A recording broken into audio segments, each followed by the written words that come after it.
Hi, everybody. Welcome to The Lift. I'm Tyra, and I'm here with Linda LeBlanc.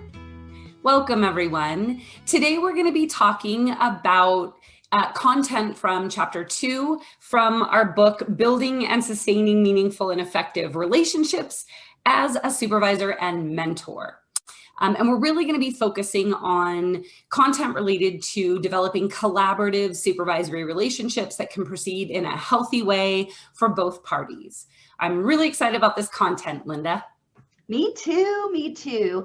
This idea that we explore in this theme about bi-directional collaborative efforts between the supervisor and supervisee as being part of what is going to let that supervisory relationship blossom, I think is one of the more important things of the book. It's got to go both ways in order for it to be a healthy relationship. I agree. And I think let's start with the quote from that chapter, which is by Erica Oppenheimer. And that quote reads, "Without a solid foundation, you'll have trouble creating anything of value." And I think that really sums up sort of the first several chapters of the book.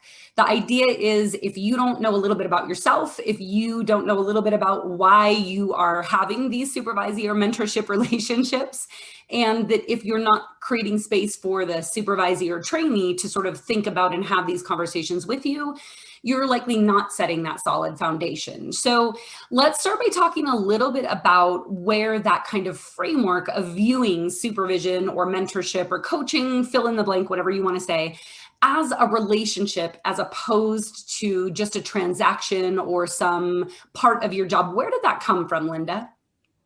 Well, I think that as we were working together at Trumpet, building tons of clinical systems, whether it was for onboarding, supervision, supervision competencies, we really began to observe that people who were succeeding in this role as supervisor, manager, leader, they had this ability to stay calm and be nice, right? And that we could certainly teach them some other specific skills, but the one that was hardest to change, if it wasn't already there, was the notion that you have to care about the other person and you've got to let that show.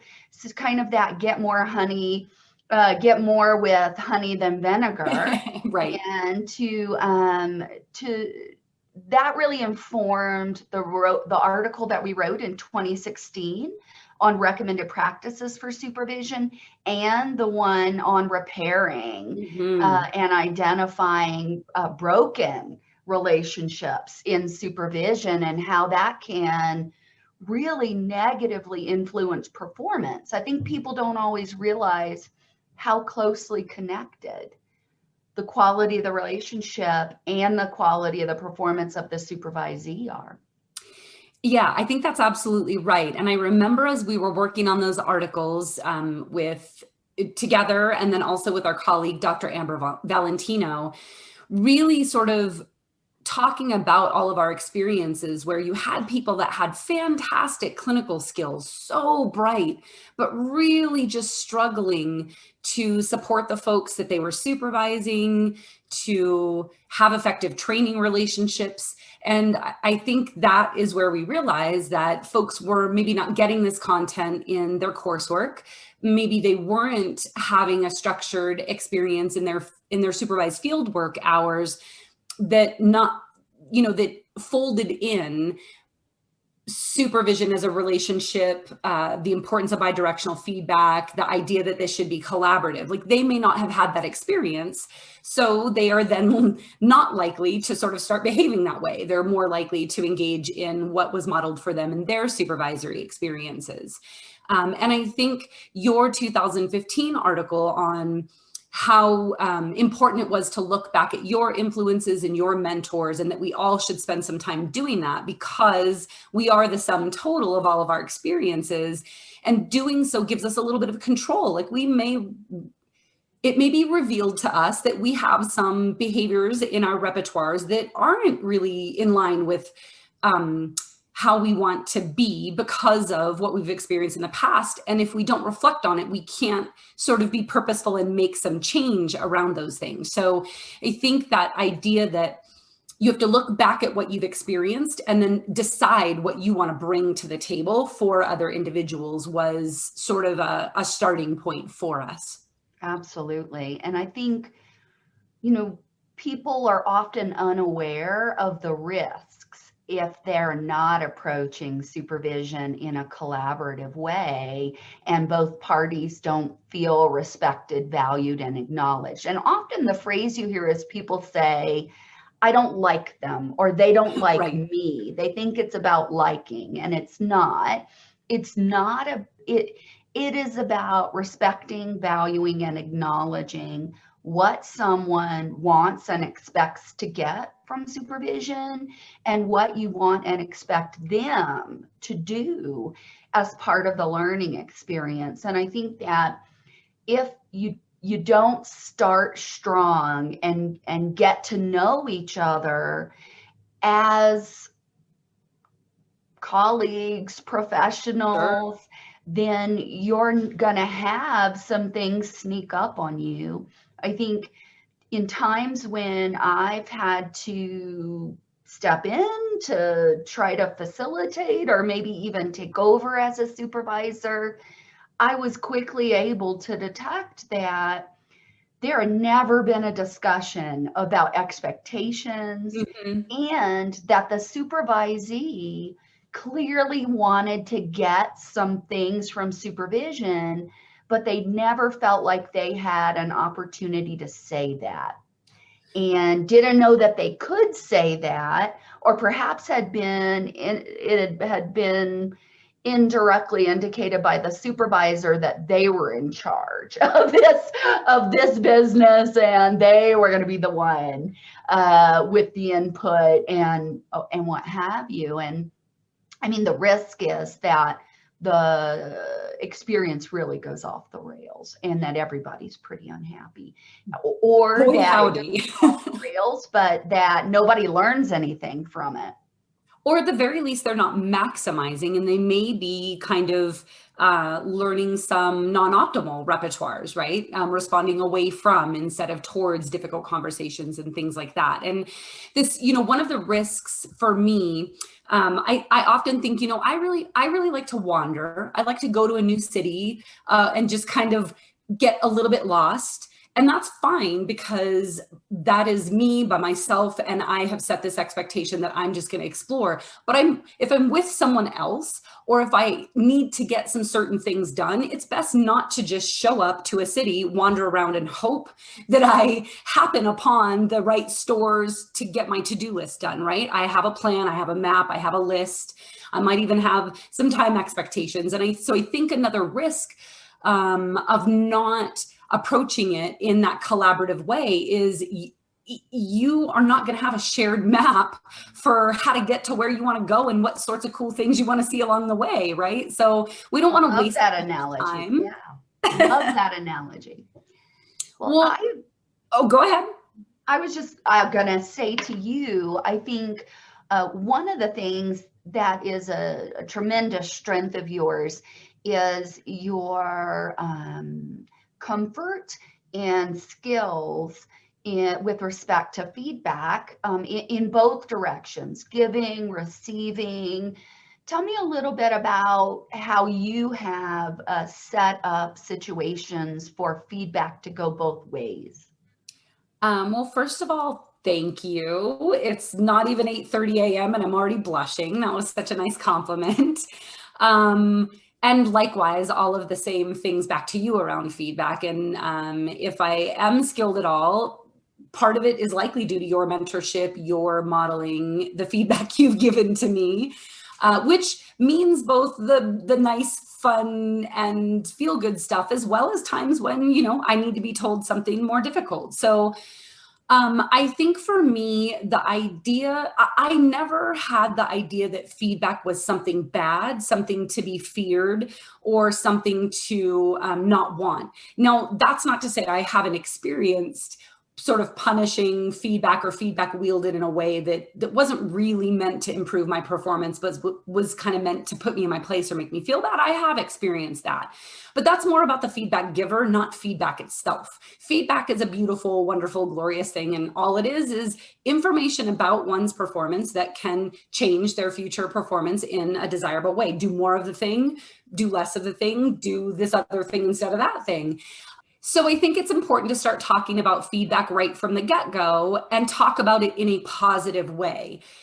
Talk about why it's valuable. Talk about what it's going to look like. Talk about what it's going to feel like. Ask the supervisee or the trainee what their experience has been with feedback. Find out what you need to do to adjust your feedback style and the parameters of the feedback that you're giving to make it effective for that person, and talk about the fact that you're doing that. You have to tact those things for your supervisees and trainees, because not only are you wanting to give effective feedback to them, but you want them to understand the discriminations that you are making around your feedback delivery, as well as your feedback reception, because you want them to be giving you feedback. Well, and so that's that bi-directional part, right? People, they probably expect to get some feedback, but the notion that the supervisor also needs them to give some feedback on the clarity of the experience, the degree to which the supervisee is getting what they need. You know, you take your analogy of exploring a city with a map and a list, you know, if you're actually getting feedback from the supervisee about how much they are benefiting, or when they are benefiting or not benefiting from your instruction, then it takes it to GPS. Like, as you are behaving, you are actually getting some feedback about whether you're getting closer to that destination. And you may be getting feedback about, like, you know, your path is fine, but if you take this path, it'll get you there a little more efficiently, and you might be able to see some other cool stuff along the way. So in those conversations, I definitely talk about that feedback is not a one-way street. It's not something that I own. It's something I need as well. And then I might even ask them how I can facilitate them giving me feedback, because I understand that might be difficult for some folks. You've got cultural variables, you've got past history in there.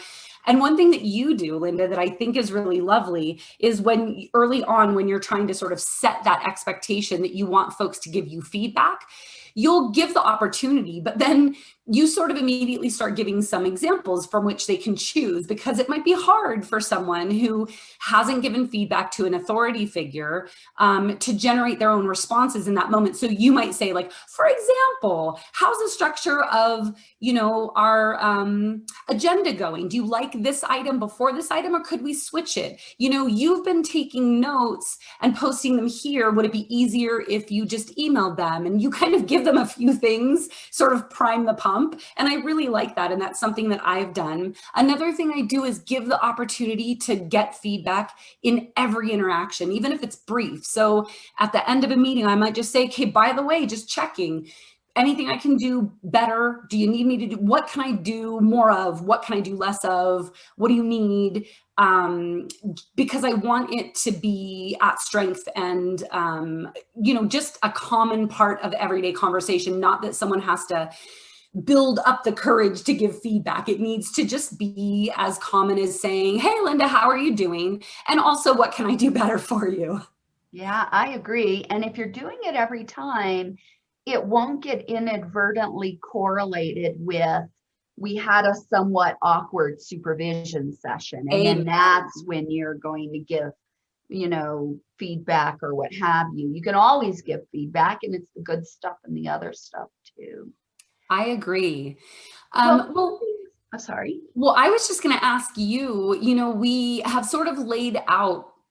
Well, by the way, listeners, there are actual scripts in the book around all of these conversations about feedback, because we are very mindful that a lot of folks haven't had, you know, maybe training or experience. So there's lots of great resources you can go to until you sort of build up your own repertoire of responses. But Linda, I wanted you to kind of talk a little bit about the two core features that we've laid out around setting this healthy, bi-directional collaborative relationship. Yeah, I think the two big ideas are creating a shared understanding of the importance of the relationship. It's probably not a relationship if both people don't think of it as a relationship. If one person's thinking it is and the other person is thinking that it's a task on the to-do list, wah, wah, something's not going to work as well as it could. Right. So that is actively talking about it, and talking about it in terms of how important it is that, as the supervisor, I'm your safety net. I'm gonna help you learn these things, and the path you're on is an important one. You're gonna do all this good in the world, and my opportunity to help you learn how to do that helps me do more good in the world. I like to anchor it that way in order to help them and to remind myself of how important the relationship is, that this just isn't the required number of hours that we spend together so that the paper can get signed. This is really the opportunity to learn how to make lives better. And it matters tremendously how well we do that together. And then I think that notion that you start off and consistently manage towards a committed and positive relationship. And that means this matters. Even if we have a little bump, we're going to be in it together. We're going to figure this out.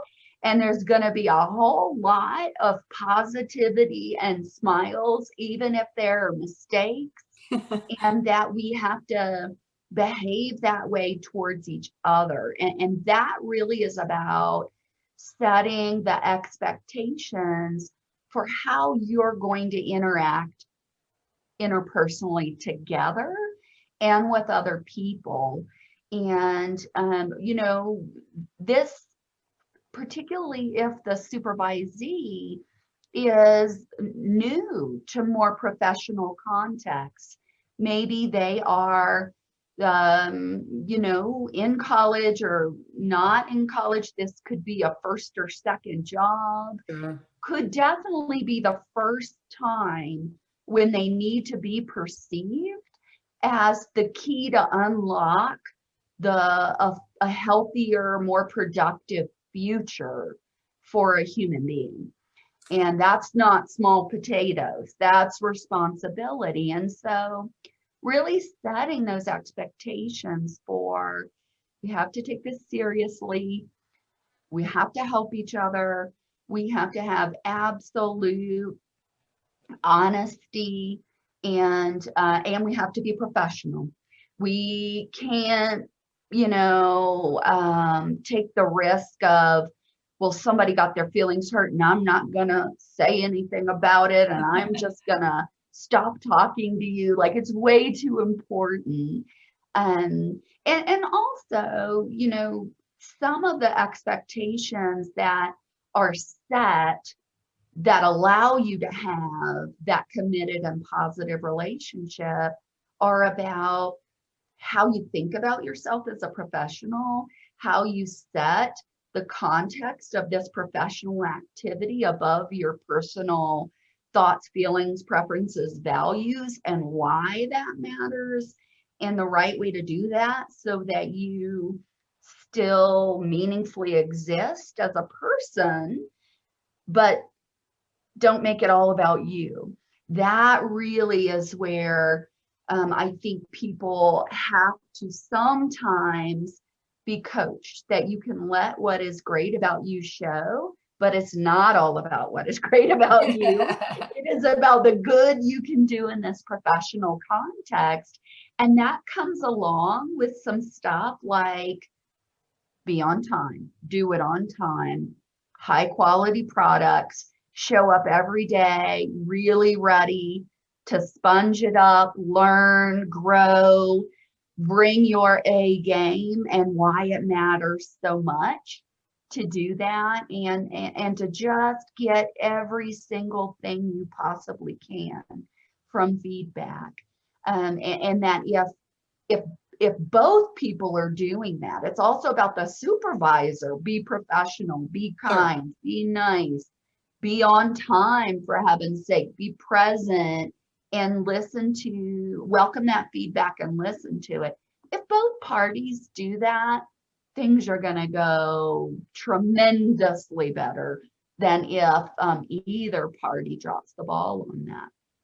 Yeah, I think you're absolutely right. And I think around setting expectations, the burden is on the supervisor to sort of set some of those minimum expectations, right? These are the things that I'm going to expect. And as you mentioned, this might be, maybe the first professional work related experience for some trainees.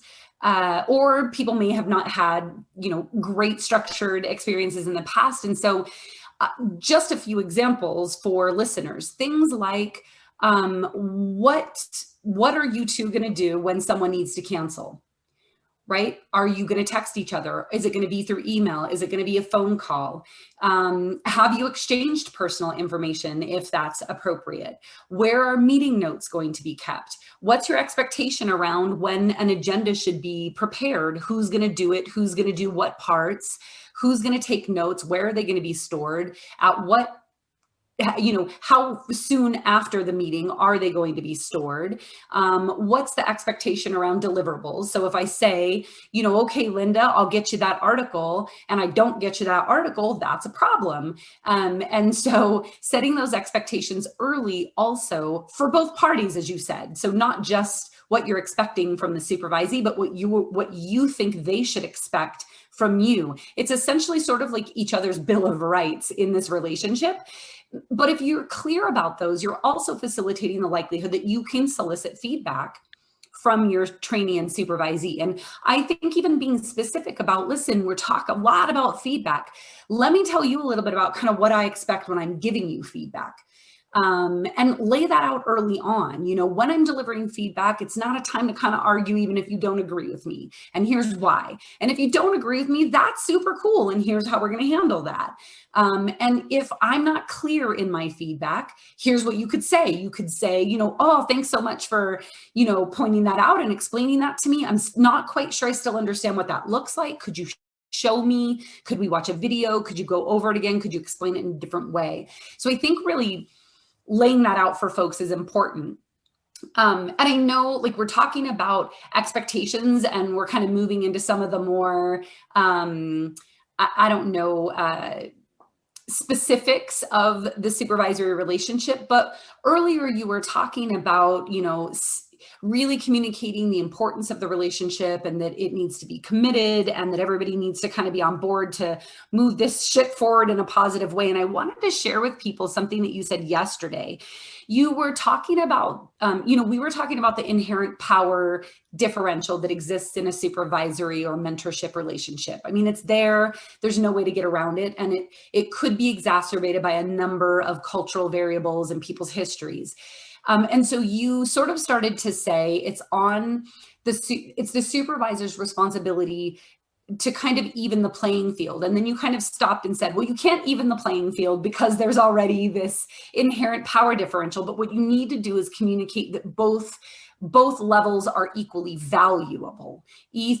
Both levels are equally valued and that people need to have that commitment, right? So like, yes, I'm the supervisor, but that doesn't make me more important or less important than you. And you have to speak those words because of the inherent power differential. And I think having that conversation is a clear indication of a committed relationship, right? Absolutely. So I just really loved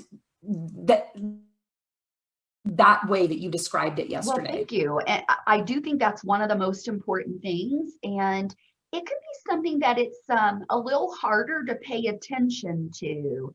That supervisee, it's very present for them, that power differential. Yes. But we got to keep in mind the person in power very often takes that for granted. Like that's the whole, like there's so much happening in our society right now that's predicated on that.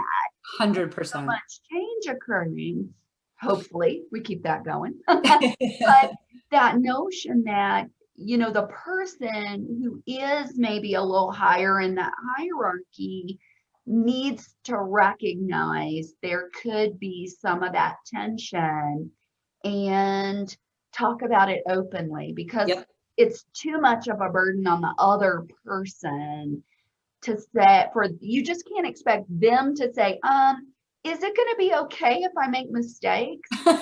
No, you as the supervisor need to be the one that says, like, hey, we're here and you're learning, and I know this is all new to you, and that there's going to be stuff you don't know. That's the good news, is that makes me valuable, because I might know that stuff and I can help you. And that you really acknowledge that it's a learning process, and that you embrace the role of teacher, coach, supervisor, and that you say out loud to them, I want you to feel comfortable bringing me successes so that we can celebrate, and questions.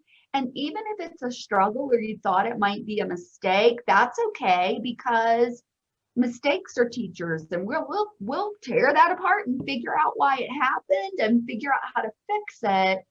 Really actively saying, view me as your safety net, and then behave as that safety net, and never punish mistakes, because that produces hiding stuff.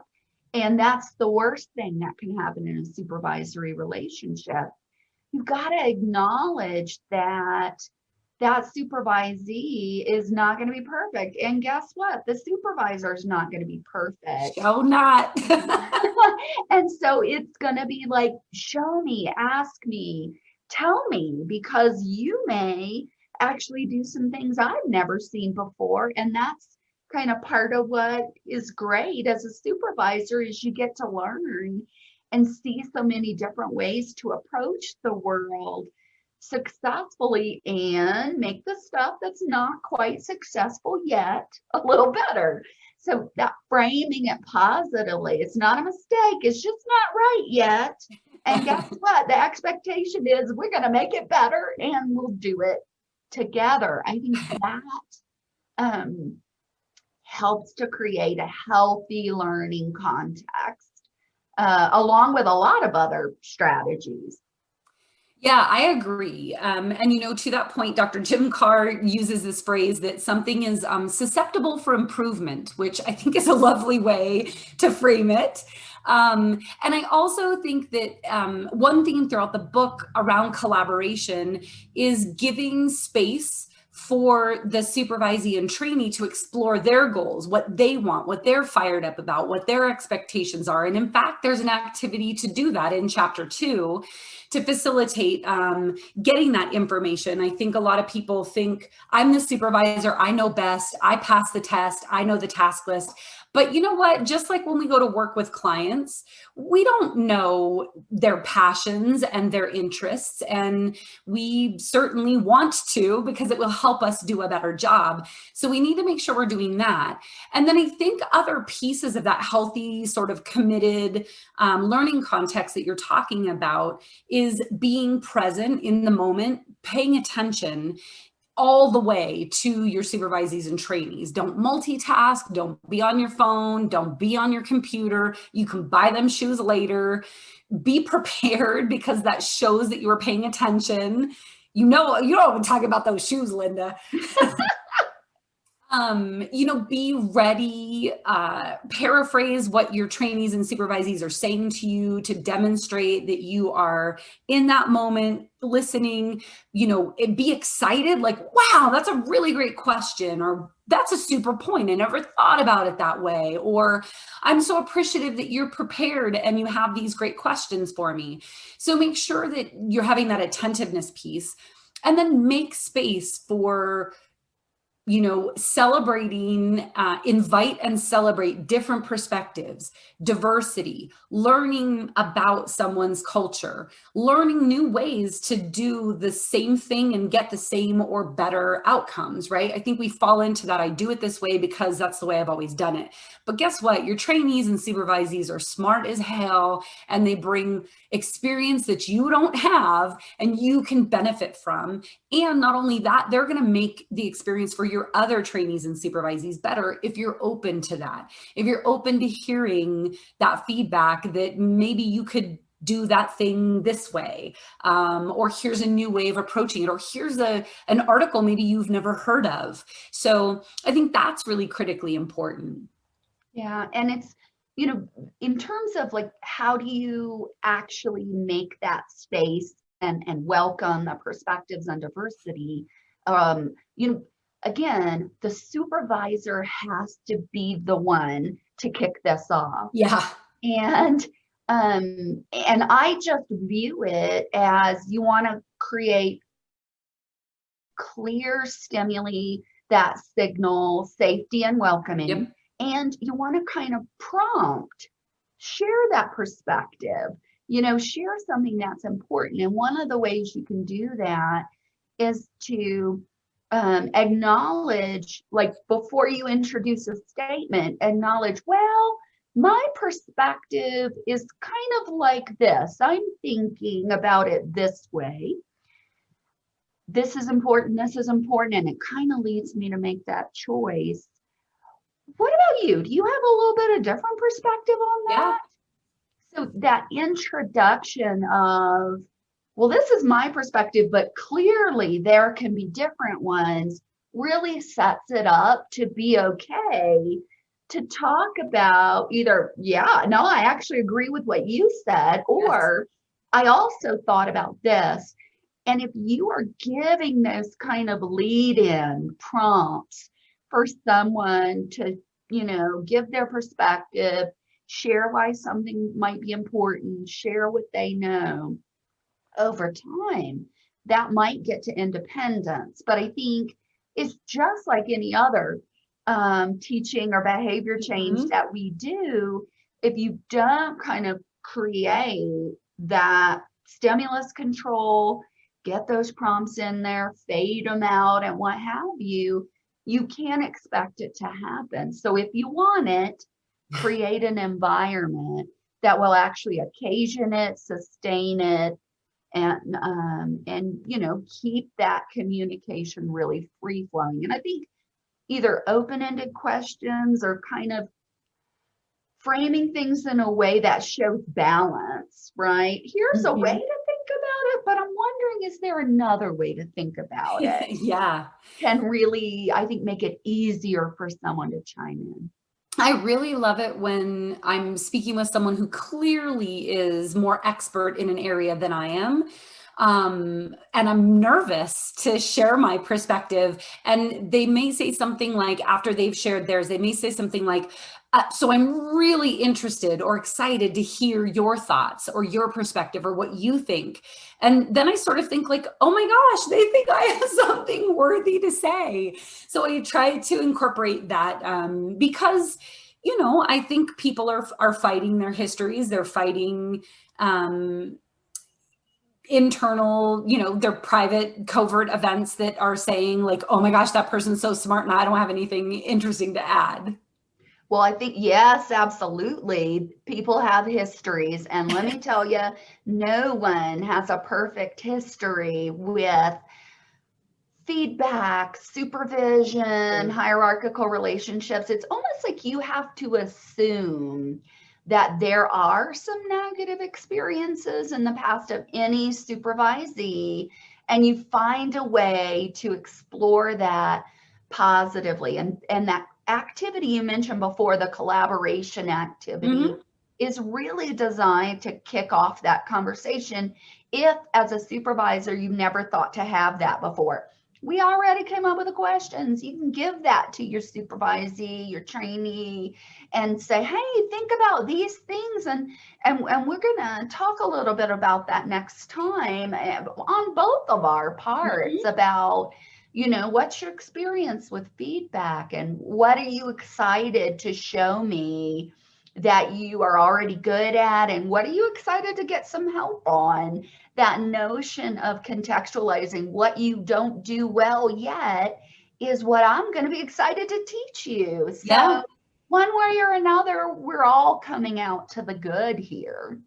And I think that you included a question in that activity that is something sort of like, how do you prefer to give me feedback, right? So it's like literally in the text. And then there are some examples like, do you want a standing agenda item where you're prompted? Do you want to do it in an email? Because maybe saying it vocally to my face is a little uncomfortable. And I mean, it doesn't say that in the text, but it has those options. And I thought when I read your revisions to that activity and that was added, I loved that so much, because I usually do a lot of that stuff vocally, right? Which is fine, but I have, I'm not a nervous person. I'm fine with a little bit of discomfort. Like, I'm a theater nerd, so I don't have a lot of issues talking about things.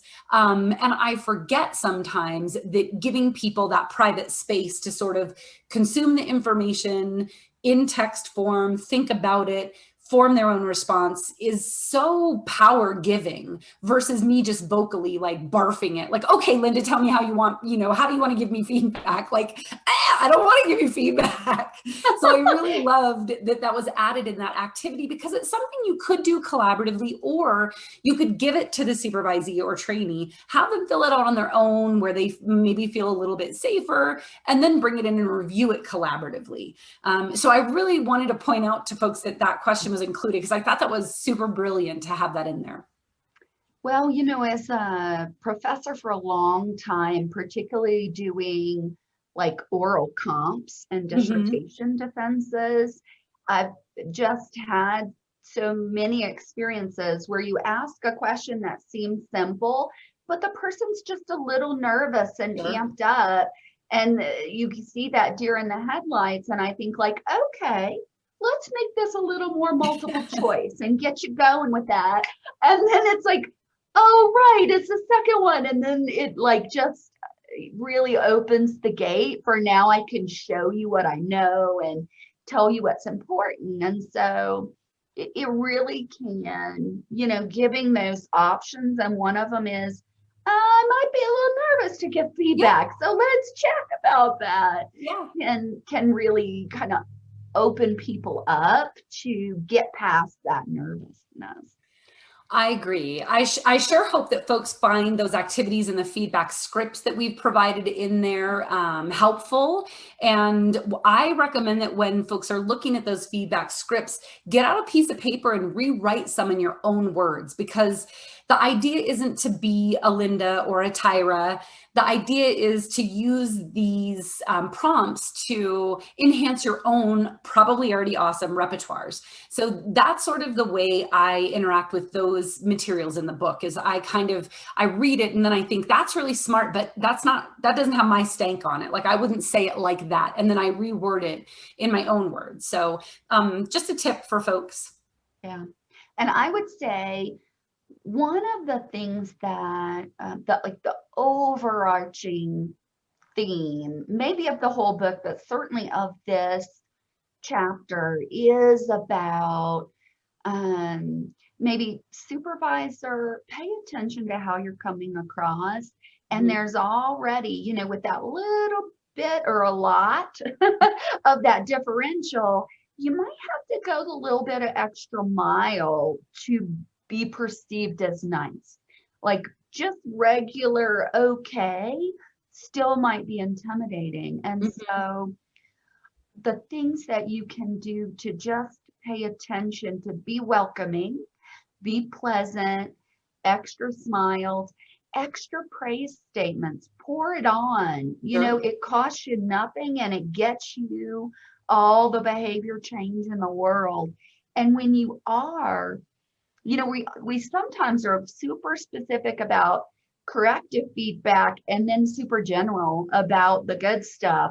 Right. Get specific about the good stuff.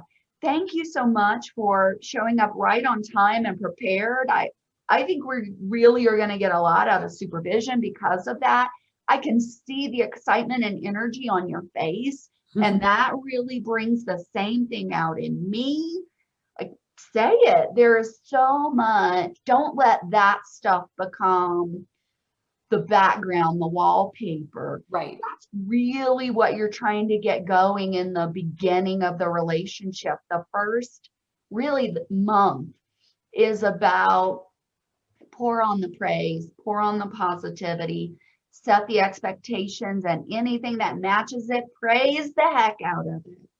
Yeah, I love that point, to make sure that folks are pinpointing the things that they want to see more of. Because if you just say, hey, thanks for being on time, or hey, thanks for having that agenda up, you're not really communicating the full set of responses that it took for that to happen and why they're meaningful.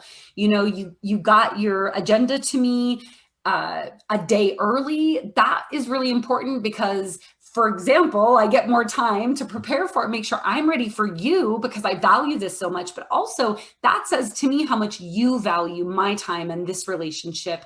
And I really appreciate that. And I think we can be more planful and make more efficient use of our time when you have the agenda ready before. So I love that reminder that we need to be using behavior specific language for all of the feedback, including praise. Don't make those be the quick, great job, Linda, thank you. But then I'm going to spend 15 minutes telling you what a shit job you did on something else, right? Like spend 15 yeah, minutes. Please don't do that. No, spend 15 minutes telling Linda what an amazing job she did on all of this other stuff. And then make space for talking about the difficult things. But you're right. They don't need to be equal. Your scales need to be tipped much more heavily on the very specific, all the awesome stuff. So that when you give feedback, it doesn't become this SD for like, oh man, now all the bad stuff is coming, right? Yeah, absolutely. Well said. We've now covered chapter 1 and chapter 2, which are really about kicking things off in a relationship. And I hope folks will maybe listen in again, because our next episode will have our co-author, Dr. Shala Alai, with us as a guest. And we're going to be talking about that power of understanding your past relationships and influences in terms of your professional growth. So please join us again on the lift with Tyra and Linda. See you next time, all.